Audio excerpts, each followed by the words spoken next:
Ruby stepped as close to the rocky point as she dared, taking quiet joy in overlooking the shimmering, deep blue water that filled the verdant fjord stretching before her. To the north soared snow-capped Italian and Swiss peaks. On either side of the lake, palms, firs, and mulberry trees clustered in villages tucked at the base of steeply sloping hillsides where yellow daffodils and violet crocuses bloomed in abundance. Ruby lifted her chin to the breeze the locals called breva, Lake Como's afternoon winds from the south. She ran a hand over her dark red shoulder-length coiffure. Though she had a top stylist who faithfully matched her trademark color, her hair was hardly the luxuriant, glossy mane that had earned her childhood nickname. As a girl, her hair was so dark and shiny her mother called it Ruby. The name stuck because Lucille Eunice was too long to call out. For her stage name, Ruby adopted her mother's maiden name of Rains. She'd thought it sounded so fancy and elegant, and her talent agent had thought her surname of Smith was too ordinary for an actress. While the small, private tour group of retired film actors chattered on behind her, she folded an arm across her torso, recalling the feeling of Niccolò's arms twined around her as they'd stood on this very spot in Bellagio. His strong hands had spanned her narrow waist. At the memory, a fine, exquisite feeling filled her chest. Her love for him had never wavered, never dimmed. This type of love was all that Ruby wished for her niece Ariana.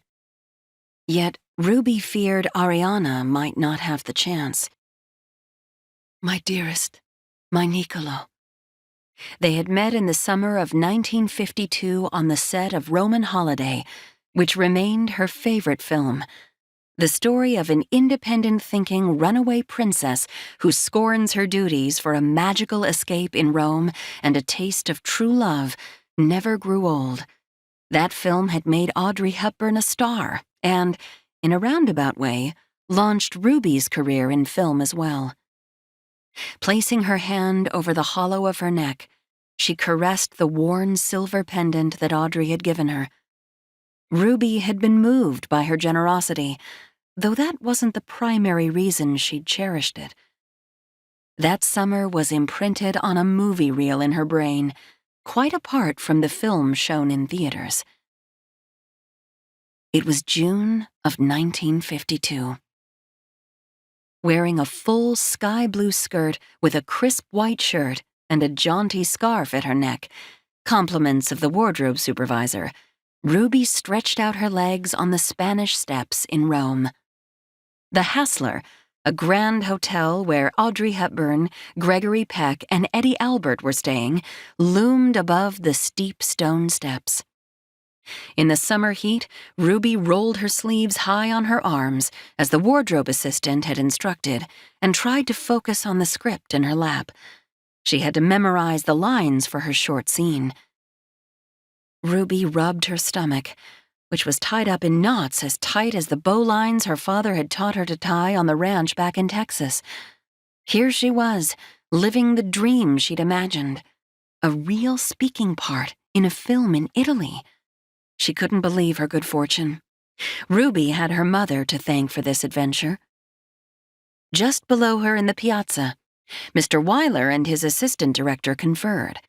Miss Hepburn and Mr. Peck were relaxing between takes while their hair and makeup were being refreshed. Grips and gaffers adjusted equipment and lighting. Above them, people watched from railings, and smoke from their cigarettes curled into the warm air. Their chatter would be silenced when filming began again. A shadow crossed her script. Buongiorno, signorina. Ruby shielded her eyes and looked up into a pair of incredible blue eyes rimmed with thick, dark lashes and a slash of eyebrows.